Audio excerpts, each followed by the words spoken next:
I said, bro, don't ever in your life disrespect Master P like that.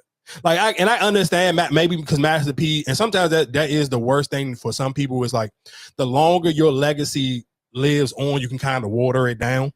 And I think sometimes because how Master P presents himself now to the public, he watered what he accomplished down completely. Because when you see Master P now, it just give like the corny uncle. Like it ain't from who Master P is. Have you ever seen About It, the movie? Hold up. To argue with you, do you really think it's that big of a difference?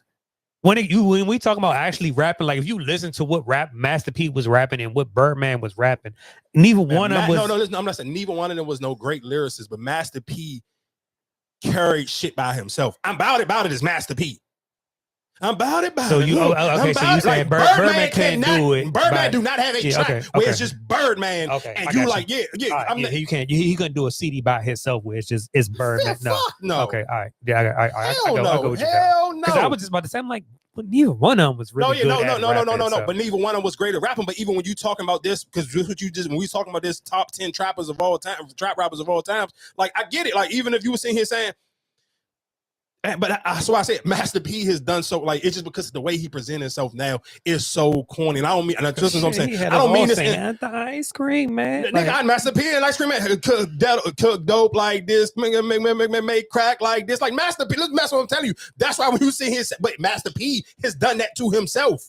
Master P trying to sell niggas shoes and try to do all this other stuff. His suits be too tight and he got this big ass grandpa dad body. Like Master P, he fucking his own legacy up. Like that ain't the people fault. He doing that to himself. When you say that, but it really is he messing his legacy up? Because when you look at somebody like Kanye, who's messing their legacy up more, I feel like Kanye's did shit. Listen, that's what I'm saying. Like how was saying, but the difference is where it's like, nigga, when Master P was at his peak, it wasn't like it wasn't no Diddy or none of them other niggas yet. Like Master P was the bar at one point in time. So, but when you see Master P now, like even when you think, but just even like look, perfect example, like Dame Dash, people don't give Dame the same respect as he did when Rockefeller was Rockefeller. Sometimes you can live long enough to water down your brand. Shit, you look at Irv Gotti, rest in peace to Irv Gotti. He was on his way. Every time he got on Drink Champs, he was fucking his legacy up. You can absolutely water down your legacy. It don't matter how much cool stuff you do. If the more you get on camera, the more you present yourself, you can water your brand down. So where do you think, where do you think he went wrong really in the public eye? Because me personally, we just always looked at him as a hustler trying to find a way. But I think you will respect the hustle if the hustles actually work. Because for example, them chips and all, like that's what I'm saying. Like, they're cool. He should have stopped there. If Rap Snaps was his thing, you could have stopped there and nobody wouldn't care. But then when you try to do a cereal, when stuff don't work, you look like B. Simone. That.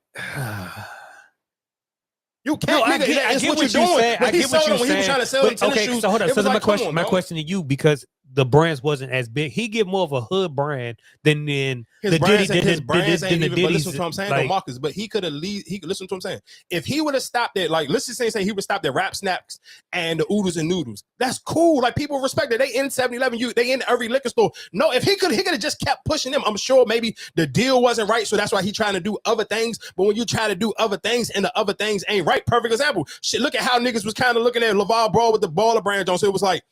Yeah, and that's his only. When we talk about LeVar Ball, his only flaw that people can sit here and say is he tried to push that big baller brand stuff, and them shoes was Fugazi, and it kind of some people will sit here and say that was the reason why what's my boy Lonzo Ball got injured. So that's what I'm saying. Sometimes you can do too much.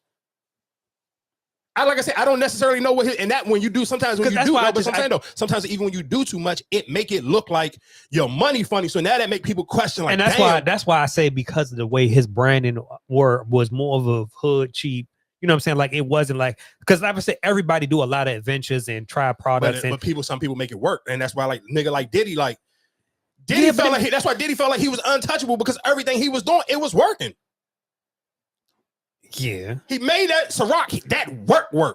What's the last liquor he got on? Even when people, it don't matter when he found his way with okay, cool. So I can make it work with Young Miami. If he was able to still keep the No Limit brand, the rap label, working. I don't even think you had to have. He don't even think he needed to have the rap label still work. He could have still, because Cash Money ain't. I mean, because that's what I'm saying. Because still, and that's what I'm saying. When everybody do all these other, like even with Bad Boy with Diddy, yeah, he still had his music still backing him up, but all these other ventures that he could still advertise in was still working for him. So that's why it was easy. Yeah, I think everybody else in that generation that came up around the same time as Master P had his run, or like after him, Dame, I think all of them had something to work. Dame ain't had nothing to work, right? But after I'm saying, but he had different little brands and different none of them work. But if he was still running Rockefeller like how he was at that time, it would have worked, right?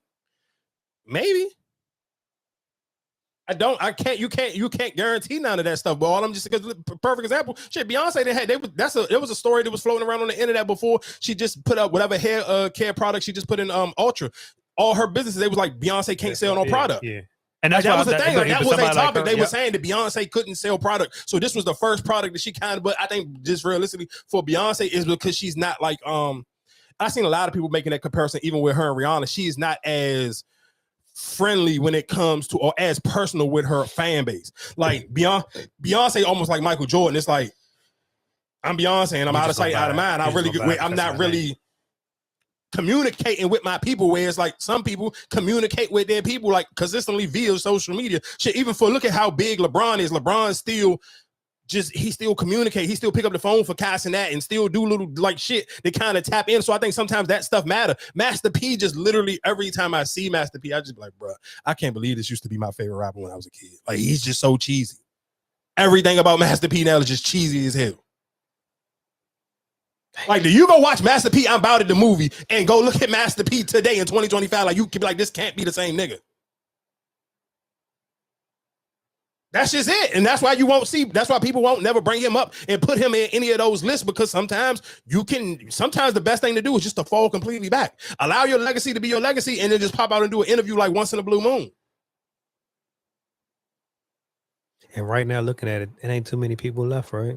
Especially like even with that whole, when you talk about that era, still running it like that, none of them really left. Nigga, perfect. I'm gonna say perfect example who won't mess their legacy up, and they just they sold their junk, fell back. QC. When you don't never see Coach K, you never see P. They done sold their junk and they just disappeared. Who was that just came out? Said they messed. Who was Meg signed to? I think whatever. Yeah, I think he came out. Crawford or whatever his name was. He messed out with her deal or whatever at the beginning.